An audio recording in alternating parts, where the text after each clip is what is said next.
Hello ladies and gentlemen, welcome to another episode of the Riflechair channel. Have you ever wanted to put your AR-15, no ammunition in the magazine, up on the wall so you can just use it as a display piece? Have you ever wanted to do that just for shit and giggles? You know, I don't know, just kind of have it mounted on the wall somewhere like this.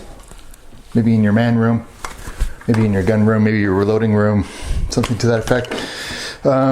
If you've ever been in that situation where you just want to, because you like to look at it. Men like to look at their guns. However, because of the safe storage laws here in Canada, we can't really do that. They have to be locked under lock and key, ammunition stored in a different location, rifle stored in a different location, and so on. And so it's not really it's not really available to Canadians so far as being able to have your rifles on display. So what do you do? How do you do it? And so I've kind of figured out a way of doing it. And so what I've done is acquired one of these. Now this here is the MTR-16 by IMI Defense. I think that's Israeli Military Industries or something to that effect. IMI Defense, made in Israel. And these are training rifles, 100% plastic. It's a monolithic solid receiver. A2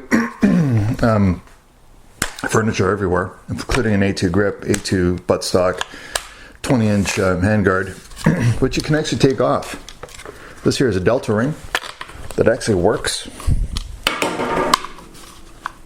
There's no shielding in these handguards because you don't need it. It did not come with the sight you see on here. I think this is a cheap Norinco copy. But that's essentially it. Even the magazine comes out. It's also a monolithic solid, so it feels like it's weighted, which is kind of neat. It's a bit loose fitting, mind you, but you can actually do training with this rifle. If you wanted to practice your mag changes, you could do that. But it's got kind of this, by the way, I should show you a standard Stanag magazine will fit, although it's a little bit tight.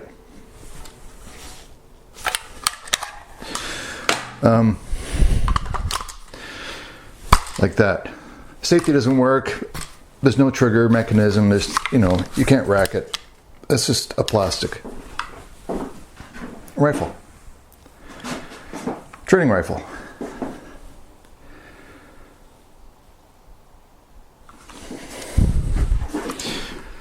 So, something like this hanging on the wall would be fine. Interesting how they have this as an H-bar barrel right here. I guess it doesn't make sense to have a government profile.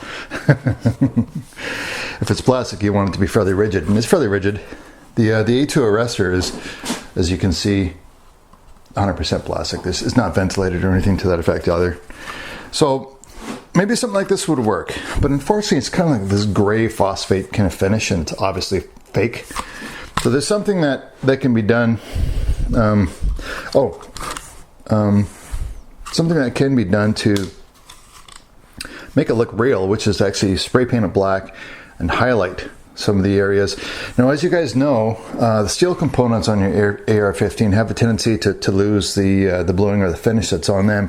The anodizing on the aluminum has a tendency to stay. It's very, very durable.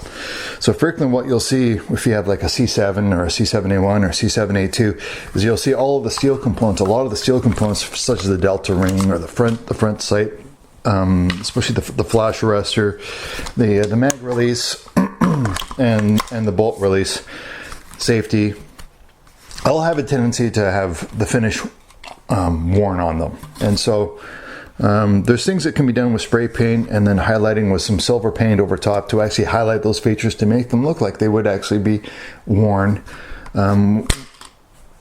by a user. So that's the idea. So what I'm going to do is I'm going to put this on the wall, and I'm going to paint it, and I'm going to use my arts and crafts skills to do that. I'm going to hang it in the gun room. That would make it applicable to all of Canada's gun laws. I mean, the gun room is a locked room anyway, but the man room, I should say, it's a locked room. But that's what I'm going to do. And I'm also going to affix a really, really cheap copy of the C79 Elcan sight. This is an airsoft copy. Just because I was kind of, to a certain extent, weaned on the C71, and I have some pretty fond memories of it, and so that's what I'm going to do. And actually, this sight is awful, but it's only for airsoft purposes, and this will look kind of cool on the wall, don't you think? I mean, absolutely. Why not? Or maybe I'll just keep the old sight on there. So that's my little project. I'm gonna get started on it when I have some spare time, and I'll film the whole process. We'll go through it. Well, after I painted this, I went back inside and I decided to use my time wisely and build some casement around a window that I've been looking at for some time. Just kind of tacked it in place. This is all tung oiled and whatnot, several layers of tung oil, and did that. So I mean, use your time wisely. If you gotta have to wait because the paint is drying, find yourself another project to work on. Now, the inspiration behind this paint job is based off some contractor rifles that came back from Iraq. Now, these guys were probably really, really low paid contractors, because these rifles that came back, I think they were DPMS. They looked like they had been dragged behind these guys in the desert sand for miles and miles and miles. I mean, they were really badly worn, and they looked like they had been really badly abused. So this was kind of the brainchild behind this paint job. I know I didn't do a great job, but you know, whatever. Now, some of you may be interested to what the legalities around this, and if you go to the RCMP website, the Canadian, sorry, not the RCMP website, if you go to the federal legislation website and you look up Firearms Act and go to regulations, you'll notice that there's very, very little that is said on replica firearms. This is a training firearm, but it's essentially a replica. And if you go to storage, display, transportation, and handling of firearms by individuals regulation, you go to section 13, you'll note that it says, an individual may transport a replica firearm only if when the vehicle in which the replica is being transported is equipped with a trunk or a similar compartment that can be securely locked, the replica firearm is in that trunk or compartment and the trunk or compartment is securely locked, and B, when the vehicle on which is being transported is not equipped with a trunk or similar compartment that it can be securely locked, the replica firearm is not visible from outside the vehicle, and the vehicle or the part of the vehicle that contains the replica firearm is securely locked. Okay, so there's one aspect. If you're going to go pick one of these things up and bring it home, you have to be able to, some similarities here between transporting a normal firearm and a replica, right? So it's basically the same rules. So treat them the same way that way when it comes to transportation.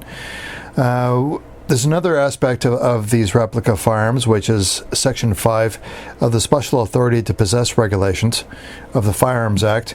And Section 5 states that a replica firearm shall be stored in a container, receptacle, vault, safe, or room that is kept securely locked and that is constructed so that it cannot readily be broken into or opened. So what that means is that if you're going to have this firearm, this replica on display, that it has to be in a room that is locked and is not readily accessible by the other members of your family, in other words, or any other people of, friends or so on. If you got company coming over, that door has definitely got to be locked. So just a little bit of a heads up, there are some rules that apply around replica firearms, and I want to make sure you're apprised of that. The kinds of things you get into when you're in isolation, eh? Yep. Anyway, so I may have overdone it just a little bit with the silver, but because I know the anodizing on the aluminum works differently than the metal components. I didn't quite get that balance right, but it's a lot better than it was. And it's fun to do arts and crafts. Get this sucker in there. I hope you enjoyed the video, folks. I'm going to go find a spot in the man room to hang this little beauty. Even did the magazine. But Didn't distress the magazine. That was fun. Hope you folks are all doing great. Cheers, and as always, Maple Leaf up.